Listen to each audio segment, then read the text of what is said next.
बहुत समय पहले की बात है। काशगंज नामक एक सुंदर सा गांव हुआ करता था। उस गांव में लक्कड़हारा रहता था जिसका नाम रामू था। रामू बहुत ही ईमानदार और मेहनती था। हमेशा अपने काम से खुश रहता था। उसके पास ज़्यादा पैसे नहीं थे, लेकिन वह अपनी ज़िंदगी से संतुष्ट था। रामू के परिवार में उसकी पत्नी और उसके 2 बच्चे थे। रामू सेठ लालचंद के यहाँ लकड़ी काटने का काम करता था और लकड़ी काटने के बदले में सेठ लालचंद रामू को पैसे देता था, जिससे रामू और उसके परिवार का जीवन यापन होता था।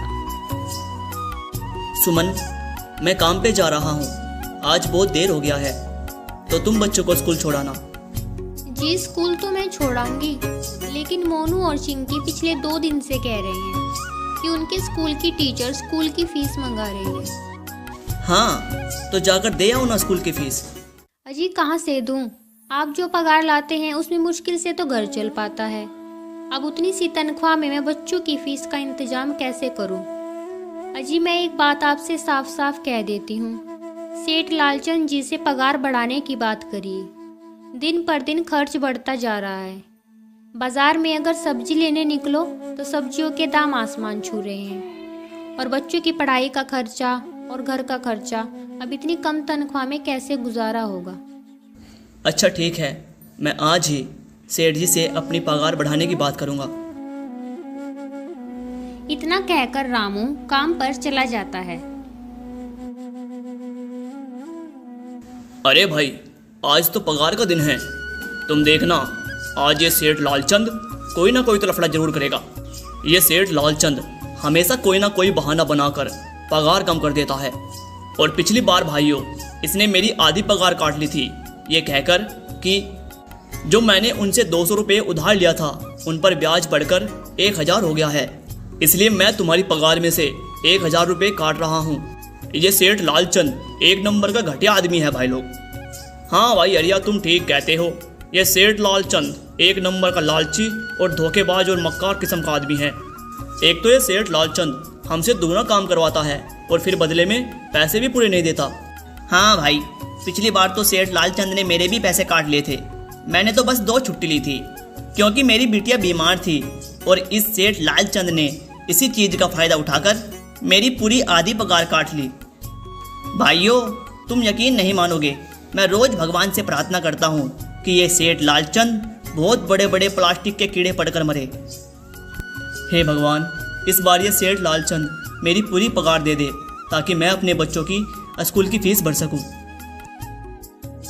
ऐसे सभी लक्कड़हारे अपने काम पर लग जाते हैं। काम करने के बाद वे सभी सेठ लालचंद के पास जाते हैं। सेठ जी, महीना पूरा हो गया है, तो आप हमें इस महीने की हमारी पूरी तनख्वाह दे दीजिए। देखो रे, बड़े ध्यान से सुनो। अभी मेरे पास तुम्हें देने के लिए कोई पैसा नहीं है। तुम्हें पता है ना, अभी माल नहीं बिका है, सारा माल गोदाम में ही पड़ा हुआ है। कल या परसों तक तुम्हें तुम्हारी तनख्वाह मिल जाएगी।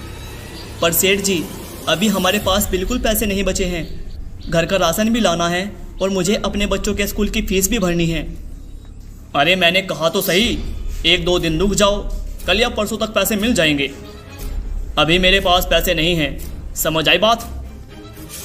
सभी लक्कड़हारे निराश मन से अपने अपने घर आ जाते हैं।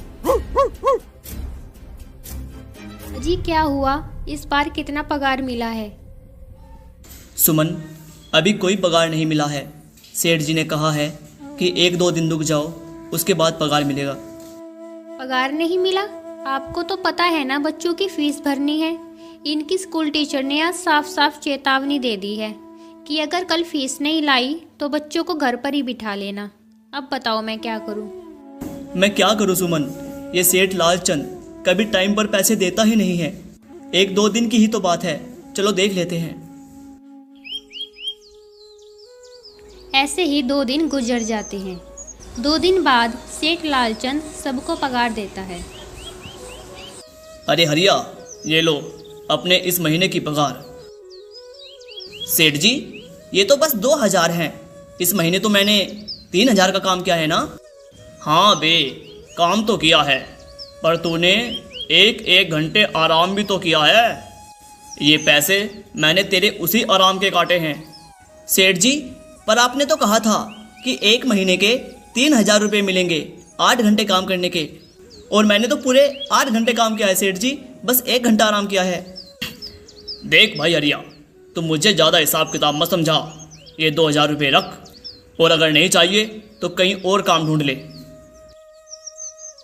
रामू, ये लो तुम्हारे 2,500 रुपये। पर सेठ जी 2,500 रुपये क्यों? मैंने तो पूरे 3,000 रुपये काम किया है ना। मैंने तो कोई छुट्टी भी नहीं ली और ना ही कोई आराम। मैंने तो अपना सारा काम समय पर किया है सेठ जी। हाँ, समय पर तो किया है, पर इस समय बाजार में लकड़ियों का दाम बहुत कम चल रहा है। इस वजह से तुम्हें भी पगार थोड़ी कमी मिलेगी जब तक लकड़ियों का दाम ऊपर नहीं जाता। पर सेठ जी, बात तो 3,000 रुपये की हुई थी ना। अब इन 2,500 रुपये में मैं अपना घर कैसे चलाऊंगा? बहुत मुश्किल है सेठ जी, आपको 500 और देने पड़ेंगे। मुझे तो इस बार अपने स्कूल के बच्चों की फीस भी भरनी है सेठ जी। इस बार आप मुझे पूरे पैसे दे दीजिए। बस रुक जा, बहुत हो गया तेरा। 2,500 रुपये ही मिलेंगे। काम करना है कर, नहीं तो कहीं और काम ढूंढ ले, समझा? बेचारे रामू के पास उन पैसे को लेने के सिवाय और कोई रास्ता नहीं था। अरे भाई, ये सेठ लालचंद एक नंबर का बेईमान इंसान है।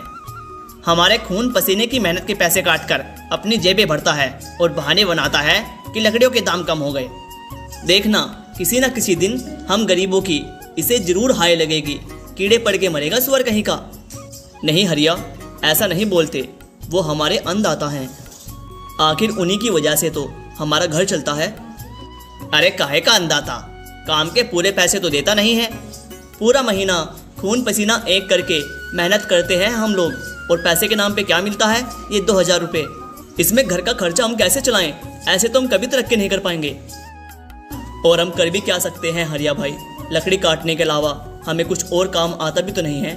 और अगर अपना कोई बिजनेस स्टार्ट करें तो उसके लिए हमारे पास पैसे कहाँ हैं? अब जो भी हो, हमारा तो ये सेठ लालचंद ही सहारा है ना।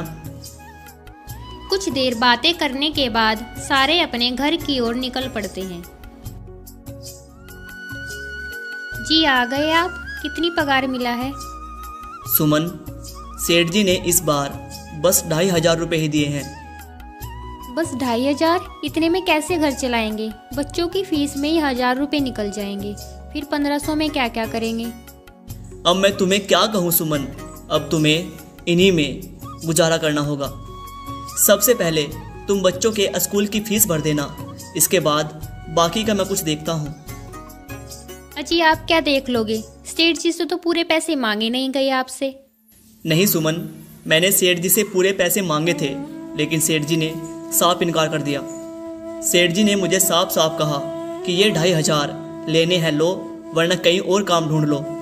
अब तुम ही बताओ मैं क्या करता? मेरे पास कोई दूसरा रास्ता नहीं था। इन्हीं पैसों को लेने के अलावा अगर मैं सेठ जी से लड़ाई करता तो वो मुझे काम से निकाल देते, और उसके बाद अपने पास कोई दूसरा काम भी तो नहीं है करने को। सुमन, मैं सोच रहा हूँ कि लकड़ी काटने के बाद मैं कहीं और भी काम ढूंढ लूँ।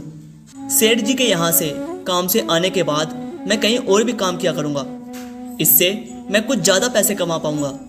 मैं आज ही सेठ जी के यहाँ से काम से आने के बाद कहीं और भी काम ढूंढने जाऊँगा। इतना कहकर रामू काम पर निकल जाता है, और जैसा कि रामू ने कहा था, वह लालचंद के यहाँ काम करने के बाद काम की तलाश में निकल जाता है।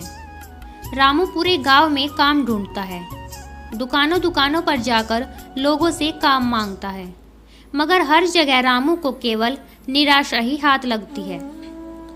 अंत में थक हार कर रामू वापस जाने लगता है।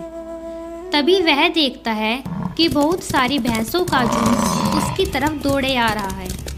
यह देखकर रामू बहुत डर जाता है। वह इधर उधर देखता है तो उसे एक गुफा दिखती है, और वहां गुफा में जाकर छुप जाता है। जब भैंसों का झुंड वहां से निकल जाता है तो रामू की जान में जान आती है।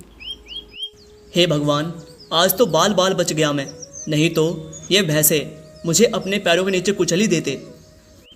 और ये मैं कहाँ आ गया? ये जगह कौन सी है? रामू यह सब सोच ही रहा था कि तभी उसकी नज़र गुफा में पड़ी एक टोकरी पर जाती है। रामू उस टोकरी के पास जाता है। ये कैसी गुफा है और ये टोकरी यहाँ इस गुफा में कौन छोड़ गया? चलो ठीक है, मैं इसे उठाकर अपने घर ले जाता हूँ, सामान रखने के काम आ जाएगी। रामू जैसे ही उस टोकरी को हाथ लगाता है, गुफा में से एक आवाज़ आती है। रुक जाओ, इसे छूने की कोशिश मत करो। यह आवाज़ सुनकर रामू एकदम पीछे हट जाता है। तभी गुफा में एक जिन प्रकट हो जाता है और वह रामू से कहता है, कौन हो तुम और मेरी गुफा में क्या कर रहे हो? मुझे माफ़ करिएगा, आप जो भी हैं, एक भैंसों का झुंड मेरे पीछे पड़ गया था। उन्हीं से बचने के लिए मैं इस गुफा में आकर छिप गया, और जब वह भैंसों का झुंड वहाँ से चला गया तो मैं इस गुफा से निकलने ही वाला था कि मेरी नज़र इस टोकरी पर पड़ी। मुझे माफ़ कीजिए, मुझे लगा यहाँ कोई नहीं है, इसीलिए यह टोकरी किसी की नहीं होगी, इसीलिए मैंने इस टोकरी को छुआ। रामू, तुम्हें डरने की ज़रूरत नहीं है, मैं तुम्हारे बारे में सब कुछ जानता हूँ। मेरी नज़र जिस पर एक बार पड़ जाती है, मैं उसका इतिहास खुली आंखों से पढ़ सकता हूँ। पर आप हैं कौन और आप इतने विचित्र क्यों दिखाई पड़ रहे हैं? आप अपना इंट्रोडक्शन दीजिए। मैं एक जीनी हूँ और मैं कई सालों से इस गुफा की रक्षा कर रहा हूँ। यह गुफा मेरे पूर्वजों की है और इस गुफा में बस वही व्यक्ति घुस सकता है जिसका मन पवित्र हो। अगर तुम्हारा मन अपवित्र होता तो तुम इस गुफा में कभी नहीं घुस पाते। तुम एक सच्चे इंसान हो, इसीलिए तुम इस गुफा में घुस पाए और इस टोकरी को छू पाए। और अब जब तुमने इस टोकरी को छू ही लिया है तो अब ये टोकरी तुम्हारी हुई। नहीं, ये टोकरी मुझे नहीं चाहिए, मैं तो बस देख रहा था। डरो मत रामू, ये टोकरी तुम ले जाओ। ये कोई साधारण टोकरी नहीं है, बल्कि ये एक जादुई टोकरी है। जादुई टोकरी? क्या ये वही जादुई टोकरी है जिसकी कहानी हमारी दादी हमें सुनाया करती थी कि किसी गांव में एक जादुई टोकरी हुआ करती थी और वह सबकी इच्छाएं पूरी करती थी? हाँ रामू, ये वही टोकरी है और अब तुम इस टोकरी के मालिक हो। तुम इसके इस्तेमाल से अपनी स्थिति सुधार सकते हो। पर याद रखना, तुम जो भी वस्तु इस टोकरी में एक बार डालोगे, वही वस्तु तुम्हें बार बार इस टोकरी में डालनी होगी। इसके अलावा तुम कोई दूसरी चीज़ इस टोकरी में नहीं डाल सकते, और अगर तुमने ऐसा किया तो उसका परिणाम तुम्हें ही भुगतना पड़ेगा। मेरी इस बात को हमेशा ध्यान में रखना और सोच समझकर बिना लालच किए इस टोकरी में वही वस्तु डालना जिसकी तुम्हें ज़रूरत हो। रामू टोकरी को लेकर घर आ जाता है। सुमन, ये देखो मैं क्या लेकर आया हूँ। क्या लाए हो आप? बस ये एक टोकरी? सबसे पहले यह बताइए, आप तो काम की तलाश में गए थे ना, तो कोई दूसरा काम मिला कि नहीं? काम तो नहीं मिला, लेकिन सुमन तुम मेरी पूरी बात तो सुनो। ये कोई ऐसी वैसी टोकरी नहीं है, ये एक जादुई टोकरी है। रामू सुमन को वह सारी घटना के बारे में बताता है जो उसके साथ हुई। अच्छा, तो आपका कहने का मतलब है कि हमें इस टोकरी में कोई ऐसी चीज़ डालनी होगी जिसकी हमें सबसे ज़्यादा ज़रूरत हो? हाँ सुमन, हमें सोच समझकर ही इसमें कोई चीज़ डालनी होगी। रामू थोड़ी देर सोचता है, फिर उसका ध्यान उन लकड़ियों पर जाता है जो एक बार उसने सुमन को रखने को दी थी। सुमन, यह लो, जब मैं आज लकड़ी काट रहा था तो मुझे ये चंदन की लकड़ी मिली थी वहाँ। इसे अपने पास संभाल कर रख लो, कभी ज़रूरत पड़ी तो इसे बेचकर हम कुछ सामान खरीद लेंगे। सुमन, तुम्हें याद है ना, जब मैं एक बार जंगल में लकड़ी काटने गया था तो मुझे एक चंदन की लकड़ी मिली थी और मैंने उसे लाकर तुम्हें दिया था। जी हाँ, दी तो थी। तो तुम उस लकड़ी को ले आओ, हम उस चंदन की लकड़ी को ही इस टोकरी में डालेंगे और उस लकड़ी से अपना एक व्यापार शुरू करेंगे। सुमन चंदन की लकड़ी को ले आती है और उसे टोकरी में डाल देती है। वह जैसे ही चंदन की लकड़ी उस टोकरी में डालती है, उसमें कई सारी लकड़ियाँ आ जाती है। अरे ये तो चमत्कार ही हो गया। ये देखिए कितनी सारी चंदन की लकड़ियाँ हो गई। अगर आप इसे बेचेंगे तो इससे काफ़ी अच्छे पैसे मिलेंगे। हाँ सुमन, मैं कल सुबह ही बाजार जाकर इन्हें बेच दूंगा और इन्हें बेचने के बाद जो पैसे मिलेंगे उनसे हम अपने बच्चों की स्कूल की फीस भर देंगे और बाकी बचे पैसों को हम संभाल कर रख लेंगे।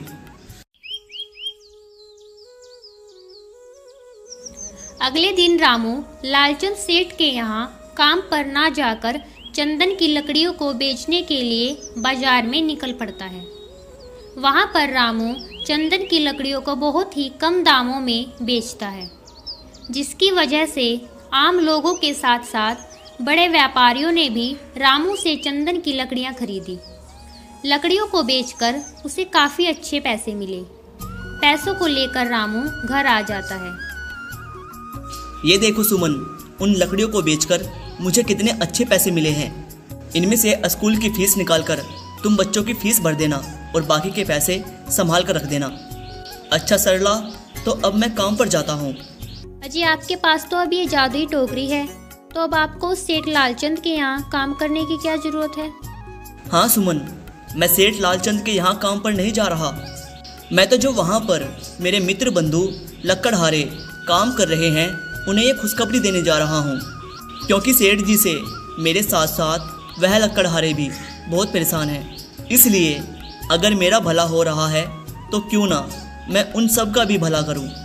वो सभी लोग बहुत मेहनत से काम करते हैं, लेकिन सेठ लालचंद ने उन्हें कभी भी उनके पूरे पैसे नहीं दिए। इसलिए मैंने सोचा है कि क्यों ना मैं उन सबको भी अपने इस काम में शामिल कर लूँ।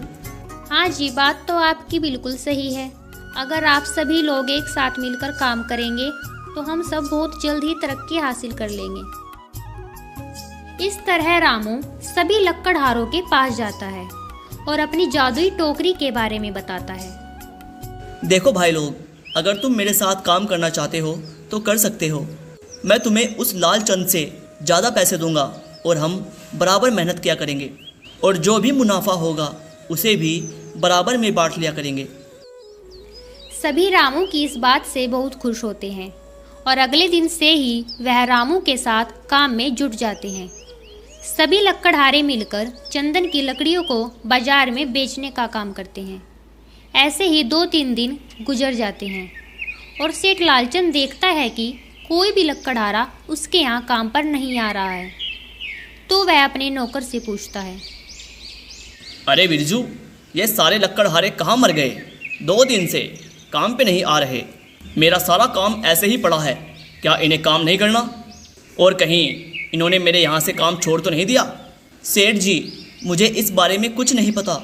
अरे अगर पता नहीं है तो जाकर पता कर, आखिर ये लक्कड़हारे काम पर क्यों नहीं आ रहे? इस तरह सेठ लालचंद के कहे अनुसार बिरजू लक्कड़हारे पर नजर रखने लगता है। क्या उन्होंने अपना खुद का काम शुरू कर दिया है? लेकिन उन गरीब लक्कड़हारों के पास इतने पैसे आए कहाँ से? मुझे ये पता करना ही पड़ेगा। बिरजू, तू एक काम कर, आज ही से उन सभी लक्कड़हारों पर नज़र रख। वो जो भी करते हैं और जहाँ भी जाते हैं, मुझे हर एक पल की खबर चाहिए। एक रात बिरजू ने देखा कि रामू एक टोकरी में चंदन की लकड़ी रखता है और बदले में बहुत सारी लकड़ियां आ जाती है। यह देखकर बिरजू हैरान हो जाता है। अब वह यह बात जाकर सेठ लालचंद को बताता है। अच्छा, तो ये बात है। लगता है बिरजू के हाथ कोई जादुई टोकरी लगी है जो उसे हर रोज बहुत सारी चंदन की लकड़ियां दे रही है। अब हमें उस टोकरी को हासिल करना होगा, लेकिन उससे पहले मुझे एक बार रामू के घर जाकर देखना है। ऐसा सोचकर अगले दिन सुबह सेठ लालचंद रामू के घर जाता है। अरे रामू, क्या हुआ? तुम काफी दिनों से काम पर नहीं आ रहे। कोई लॉटरी पोटरी लग गई है क्या तेरी? सेठ जी, मैंने अपना काम शुरू किया है और अब मैं वही करता हूँ। अच्छा, ठीक है, पर ये तो बता, तूने अपना काम खोला कैसे? वो सेठ जी, हमने कुछ पैसे बचा रखे थे तो उसी से हमने अपना नया काम शुरू किया है। ये रामू बहुत चालाक है। ये मुझे उस जादुई टोकरी के बारे में ऐसे नहीं बताने वाला। लगता है मुझे इसकी जादुई टोकरी चुरानी ही पड़ेगी। चल ठीक है रामू, मैं चलता हूँ। तू अपने काम में खूब तरक्की करे। इस तरह अगली रात में सेठ लालचंद रामू के घर में चुपके से पहुंच जाता है और उस जादुई टोकरी को चुराकर अपने घर आ जाता है। ओ बिरजू, तूने देखा था ना कि जो रामू इस टोकरी में डालता था वो बहुत सारा बन जाता था। हाँ सेठ जी, मैंने तो यही देखा था। अच्छा तो यहीं रुक, मैं कुछ लाता हूँ। जैसे ही सेठ लालचंद टोकरी में सोने का सिक्का डालता है, उसके ऊपर बहुत सारे पत्थरों की बारिश होने लगती है। पत्थरों की वजह से लालचंद बहुत बुरी तरह से घायल हो जाता है और वह वहीं बेहोश हो जाता है। यह देखकर बिरजू भी वहां से भाग जाता है। अगले दिन जब सुबह होती है तो रामू अपनी जादुई टोकरी को ढूंढता है, मगर उसे वह टोकरी कहीं नहीं मिलती। सुमन, हमारी जादुई टोकरी कहाँ गई? हमने यहीं पर तो रखी थी। पता नहीं जी, यहीं पर टोकरी रखी थी, पर अचानक से पता नहीं कहाँ चली गई। वो लगता है किसी ने हमारी टोकरी को चुरा लिया है। अभी तो हमने ठीक से व्यापार शुरू भी नहीं किया था और वह टोकरी चोरी हो गई। हम फिर से गरीब हो गए। वे लोग इतनी बातें कर ही रहे थे कि तभी वह जादुई जिन उनके घर में प्रकट हो जाता है और उसके पास उसके हाथ में वही जादुई टोकरी थी। रामू, ये लो तुम्हारी जादुई टोकरी। ये सेठ लालचंद ने तुम्हारे घर से चोरी कर ली थी और इसे चोरी करने का दंड उसे मिल चुका है। उसे अपनी ज़िंदगी का सबसे अच्छा सबक मिला है। अब वो कभी भी इस टोकरी को चुराने की कोशिश नहीं करेगा। अब तुम इस टोकरी का दोबारा से इस्तेमाल कर सकते हो और अपने जीवन को सुधार सकते हो। इतना कहकर वह जिन वहां से चला जाता है। रामू ने उस टोकरी की मदद से दिन दोगुनी रात चौगुनी तरक्की की और साथ ही साथ अपने लक्कड़हारे दोस्तों की भी मदद की। उन सभी लक्कड़हारों की जिंदगी काफी सुधर गई थी। अब वह सभी एक व्यापारी बन चुके थे और बहुत अच्छे से अपना जीवन यापन कर रहे थे।